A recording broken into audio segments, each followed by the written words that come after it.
You have some nerve showing up here, Patricia hissed, her perfectly manicured hand gripping my arm as I tried to enter the church. You abandoned her when she needed you most. I stood frozen at the entrance of St. Michael's Cathedral, where my mother's funeral was about to begin. The morning sun filtered through the stained glass windows, casting colorful shadows that felt mockingly cheerful for such a dark day. My name is Alexandra Winters, and at 35 I was being blocked from my own mother's funeral by the woman who'd spent the last 15 years trying to erase me from her life. Let go of me, Patricia, I said quietly, conscious of the gathering crowd of mourners watching our exchange. I have every right to be here. Right? She laughed, but it wasn't a pleasant sound. You lost that right when you walked away, when you left her to suffer alone.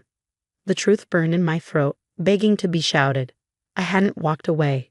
I was driven away, pushed out by Patricia's careful manipulation and lies. But I promised myself I wouldn't cause a scene. Not today, not at Mom's funeral. Is there a problem here? A deep voice cut through the tension. Pastor Michael, who'd known our family for decades, stepped forward from the church doorway. Patricia immediately transformed, her grip loosening as she dabbed at invisible tears with her free hand. Oh, Pastor, I'm just so overwhelmed with grief. And now Alexandra shows up, after all these years of breaking her mother's heart. The whispers started then, exactly as Patricia had intended.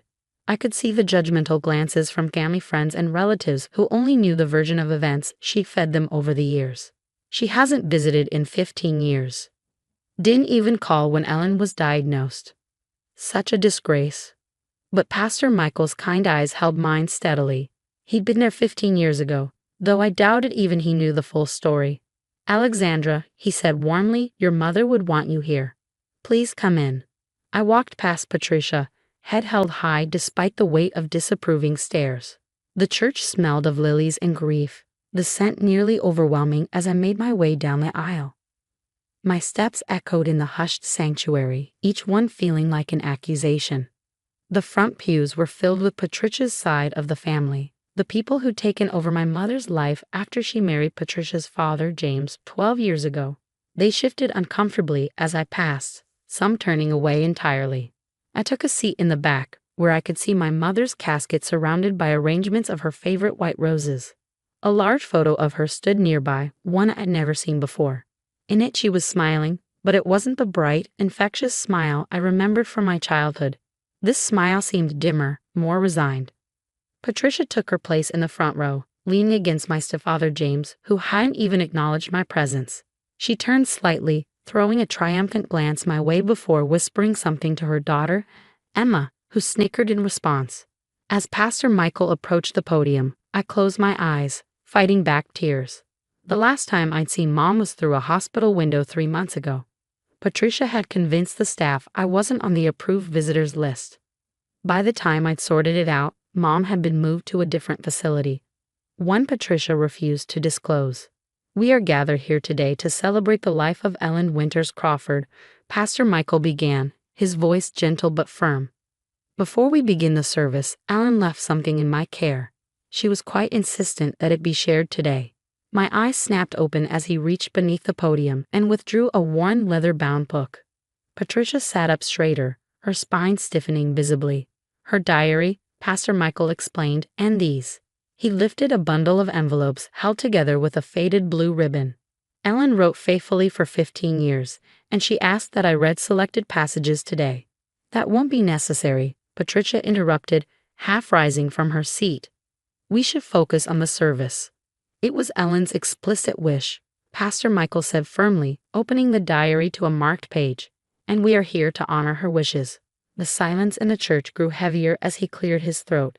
But before he could begin reading, Patricia stood up fully, her voice sharp with barely controlled panic. Those are private family matters, she insisted. This isn't appropriate for. Dated September 15, 2008, Pastor Michael read, speaking over her objection. My dearest Alexandra. Patricia sank back into her seat, her face draining of color. In that moment, I understood. She knew what was in those letters. She knew what truths that diary held. My heart pounded as Pastor Michael continued reading, his voice carrying clearly through the hushed church. For 15 years, I carried the weight of being the bad daughter, the one who'd supposedly abandoned her mother.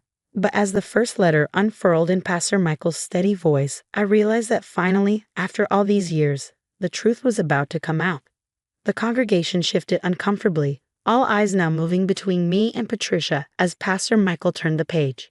My stepmother's perfectly composed mask was cracking, and for the first time since I'd arrived, I allowed myself a small smile. Mom had always told me that the truth would come to light eventually. I just never expected it would be here, now in front of everyone who judged me. As Pastor Michael continued reading, I settled back in my seat, ready to hear what my mother had really been writing all those years I was kept away. My dearest Alexandra, Pastor Michael read, his voice echoing through the silent church. Today they told me I couldn't call you. Patricia said it would be best if we had a clean break after the incident. But she doesn't know I'm writing these letters, keeping track of every day I'm forced to be apart from you. I watched as several heads turned toward Patricia, who sat rigid in the front pew, her knuckles white as she gripped her purse. The incident they blame you for was entirely orchestrated. Pastor Michael continued reading. Patricia convinced James that you stole her mother's jewelry during your last visit. I know you didn't. I saw her hide the pieces in Emma's room myself. But when I tried to speak up, Patricia threatened to stop my medical treatments if I defended you. Gasps echoed through the church. Emma, my stepsister, slid down in her seat, her face flushed with guilt. Each day, I watched them systematically erase you from my life. They've removed our family photos, blocked your number from my phone, and intercepted your letters. But they can't erase you from my heart. Pastor Michael paused, reaching for the bundle of envelopes. These letters were written to you, Alexandra, but never sent. Your mother managed to get them to me one by one over the years, asking me to keep them safe until the right moment. He untied the blue ribbon, and dozens of envelopes spilled across the podium. Each one was dated, addressed to me in my mother's familiar handwriting. January 3rd, 2010, he read from another letter. Today was your birthday. Patricia threw a party for Emma instead, claiming it would help me move on. But I sat in my room looking at the only photo of you I have left, the tiny one I keep hidden in my locket. You would be 22 today. I wonder if you still wear your hair long, if you still love photography, if you finished college. Tears streamed down my face now. I had finished college, graduated with honors in photography. I'd sent the photos to Mom's address, but like everything else, they never reached her. March 15th, 2015, Pastor Michael selected another letter. They've moved me to a new house today, further away from our old neighborhood. I overheard Patricia telling James it was necessary because you've been asking neighbors about me. My heart soared knowing you were still trying to find me, still fighting to reach me. Don't give up, my darling girl. I hadn't given up. I'd hired private investigators, contacted police, but Patricia had always been one step ahead, moving Mom from place to place, convincing authorities that I was mentally unstable and pursuing an elderly woman who wanted no contact. Pastor Michael opened the diary to its final pages. This entry is dated just 3 weeks ago, he said softly. I know I don't have much time left. The cancer has spread, and Patricia controls my care completely now. But I've made sure these letters will reveal the truth. My dearest Alexandra, if you're hearing this, know that I never believed their lies. I never stopped loving you, never stopped fighting to reach you. They told me you had abandoned me, but I saw the cards they threw away, the gifts they returned, the calls they blocked. Patricia stood up abruptly. This is slander, she shouted. Ellen was confused near the end, her medication. The silence that followed was deafening. James had his head in his hands, while Emma couldn't meet anyone's eyes. But Patricia was already moving toward the exit, her heels clicking rapidly against the church floor. Mrs. Crawford, Pastor Michael called out, there are police officers waiting outside. Ellen asked me to contact them as well. They have some questions about elderly abuse and financial fraud.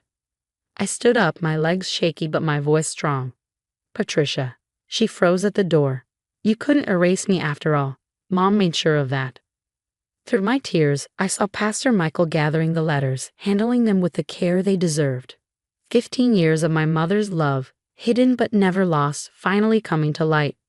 The truth had been worth waiting for. In the weeks following Mom's funeral, everything changed. The police investigation uncovered even more than Mom's letters had revealed. Patricia's carefully constructed web of lies unraveled spectacularly, exposing years of financial exploitation and elderly abuse. I sat in my old childhood home, now returned to my possession, sorting through Mom's belongings. Just as she'd written, the false bottom of her desk drawer contained everything: photographs, recordings, and meticulous notes documenting Patricia's manipulation. "Alex," James' voice came from the doorway, hesitant and heavy with regret.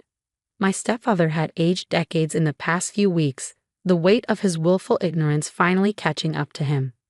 "Come in," I said, not looking up from the photo album I found, one Patricia hadn't managed to destroy. It was filled with pictures from my childhood, Mom and me smiling, happy, before everything fell apart. "I've been going through Patricia's things," he said, sitting heavily in Mom's reading chair. "Found these in her personal safe." He handed me a stack of cards and letters, all the birthday cards, Christmas wishes, and notes I'd sent Mom over the years. "She kept everything you sent as evidence against you," she said, "but I think she needed to maintain control, to keep proving to herself that she was justified." I took the letters with trembling hands. 15 years of communication that had never reached Mom, yet somehow found their way back to me now. "I was blind," James continued, his voice breaking. "I chose to believe Patricia because it was easier than questioning her. Your mother, Ellen, tried to tell me so many times, but I wouldn't listen. The investigation had revealed that Patricia was now facing criminal charges. Emma, consumed by guilt, had confessed everything about the jewelry incident that had started it all. She'd been 17 then, terrified of her mother, forced to play along with Patricia's schemes. "Emma wanted me to give you this," James said, placing a small jewelry box on the desk. Inside was the necklace that had allegedly been stolen, the catalyst Patricia had used to drive me away. "She's in therapy now, trying to deal with everything." I closed the jewelry box without touching the necklace. Some wounds were still too fresh. A knock at the door interrupted us. It was Pastor Michael, carrying a small package.